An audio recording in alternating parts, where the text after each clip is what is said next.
ಇನ್ನು ತಿಮರೋಡಿ ಚಿನ್ನಯ್ಯ ನಂಟಿಗೆ ಹಲವು ಸಾಕ್ಷಿಗಳು ಸಿಕ್ಕಿದೆ. ಚಿನ್ನಯ್ಯನನ್ನ ವಿಚಾರಣೆಗೆ ಒಳಪಡಿಸಿದಂತ ಸಂದರ್ಭದಲ್ಲಿ ತಿಮರೋಡಿ ವಿಚಾರವನ್ನ ಆತ ಬಾಯ್ಬಿಟ್ಟಿದ್ದಾನೆ. ತಿಮರೋಡಿ ಮನೆಯಲ್ಲಿದ್ದಂತ ಚಿನ್ನಯ್ಯ ಫೋನ್ ಕೂಡ ಪತ್ತೆಯಾಗಿದೆ. ತಿಮರೋಡಿ ಮನೆಗೆ ಚಿನ್ನಯ್ಯ ತೆರಳುತ್ತಾ ಇದ್ದಂತ ದೃಶ್ಯಗಳು ಕೂಡ ಸೆರೆಸಿಕ್ಕಿದೆ. ಹಾಗೆ ಚಿನ್ನಯ್ಯಗೆ 2 ತಿಂಗಳುಗಳ ಕಾಲ ತಿಮರೋಡಿ ಆಶ್ರಯವನ್ನ ನೀಡಿದ್ರು. ಆ ವಿಚಾರ ಕೂಡ ಬಯಲಾಗಿದೆ. ತಿಮರೋಡಿ ಮನೆಯಲ್ಲೇ ಚಾನೆಲ್ಗೆ ಆತ ಸಂದರ್ಶನವನ್ನ ನೀಡುತ್ತಿದ್ದ. ಒಂದಲ್ಲ ಎರಡಲ್ಲ ಬರೋಬ್ಬರಿ 20 ರಿಂದ 25 ಸಂದರ್ಶನವನ್ನ ಚಿನ್ನಯ್ಯ ಕೊಟ್ಟಿದ್ದ. ಇನ್ನೂ ಕೆಲ ಸಾಕ್ಷ್ಯಗಳಿಗಾಗಿ ಎಸ್ಐಟಿ ಈಗಾಗಲೇ ಹುಡುಕಾಟವನ್ನ ನಡೆಸ್ತಾ ಇದೆ. ಇನ್ನು ಚಿನ್ನಯ್ಯಗೂ ತಿಮರೋಡಿಗೂ ಯಾವ ರೀತಿಯ ನಂಟು? ಇದು ಕೇವಲ ಷಡ್ಯಂತ್ರ ರೂಪಿಸುವಂತಹ ನಂಟಾಗಿತ್ತಾ ಅಥವಾ ಹಲವು ವರ್ಷಗಳಿಂದ ಇವರಿಬ್ಬರು ಕೂಡ ಚಿರಪರಿಚಿತರಾಗಿದ್ರ?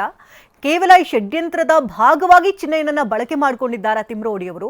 ಇದೆಲ್ಲದರ ಬಗ್ಗೆ ಕೂಡ ಎಸ್ಐಟಿ ಈಗ ತನಿಖೆಯನ್ನು ಮಾಡ್ತಾ ಇದೆ. ಪ್ರಮುಖವಾಗಿ ತಿಮರೋಡಿ ಮನೆಯಲ್ಲಿ ಚಿನ್ನಯ್ಯ ಫೋನ್ ಪತ್ತೆಯಾಗಿರೋದ್ರಿಂದಾಗಿ ಆ ಫೋನ್ ಮೂಲಕವಾಗಿ ಹಲವು ಮಾಹಿತಿಗಳು ಸತ್ಯಾಸತ್ಯಗಳು ಹೊರಬರುವಂತ ಎಲ್ಲಾ ಸಾಧ್ಯತೆಗಳು ದಟ್ಟವಾಗಿದೆ. ಈಗಾಗಲೇ ಆಂಡ್ರಾಯ್ಡ್ ಫೋನ್ ಸಿಕ್ಕಿದೆ ಅಂತ ಹೇಳಲಾಗ್ತಾ ಇದೆ. ಆ ಫೋನ್ ಮೂಲಕವಾಗಿ ಈಗ ಇಂಚಿಂಚು ಜಾಲಾಡೋದಕ್ಕೆ ಈಗ ತನಿಖೆಗೆ ಕೂಡ ಮತ್ತಷ್ಟು ಬಲ ಸಿಕ್ಕಂತಾಗುತ್ತೆ.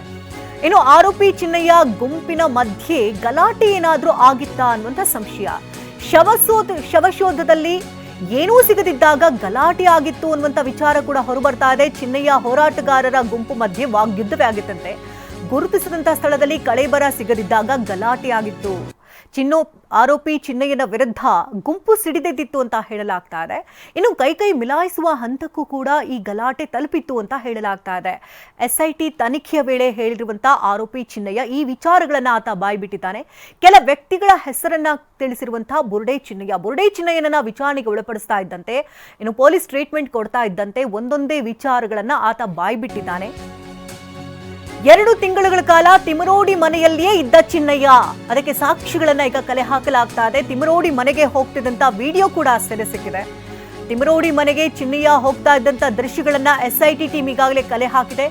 TV9 ನಲ್ಲಿ ಕಾರಿನಲ್ಲಿ ಚಿನ್ನಯ್ಯ ಹೋಗ್ತಾ ಇರುವಂತ ದೃಶ್ಯಗಳನ್ನ ನಾವು ಇನ್ನ ಕೆಲವೇ ಕ್ಷಣಗಳಲ್ಲಿ ತೋರಿಸ್ತೇವೆ. ವಕೀಲರ ಕಾರಿನಲ್ಲಿ ತಿಮರೋಡಿ ಮನೆಗೆ ಭೇಟಿಯನ್ನ ಕೊಟ್ಟಿದ್ರು. ತಿಮರೋಡಿ ಮನೆಗೆ ಭೇಟಿ ನೀಡಿರುವಂತಹ ದೃಶ್ಯ ಸೆರೆ ಸಿಕ್ಕಿದೆ. ಅದನ್ನ ನೀವು TV9 ಕ್ಯಾಮೆರಾದಲ್ಲಿ ಗಮನಿಸ್ತಾ ಇರಬಹುದು. ಎಡಭಾಗದಲ್ಲಿ ಗಮನಿಸ್ತಾ ಇರೋದೇ ವಕೀಲರ ಜೊತೆ ತಿಮರೋಡಿ ಮನೆಗೆ ಚಿನ್ನಯ್ಯ ತೆರಳುತ್ತಾ ಇರುವಂತಹ ದೃಶ್ಯಗಳು TV9ಗೆ ಸಿಕ್ಕಿದೆ. ಇದೇ ಕಾರ್ನಲ್ಲಿ ಚಿನ್ನಯ್ಯ ತೆರಳುತ್ತಾ ಇದ್ದ ಅನ್ನೋದ್ರ ಬಗ್ಗೆ ಮಾಹಿತಿ ಲಭ್ಯ ಆಗಿದೆ.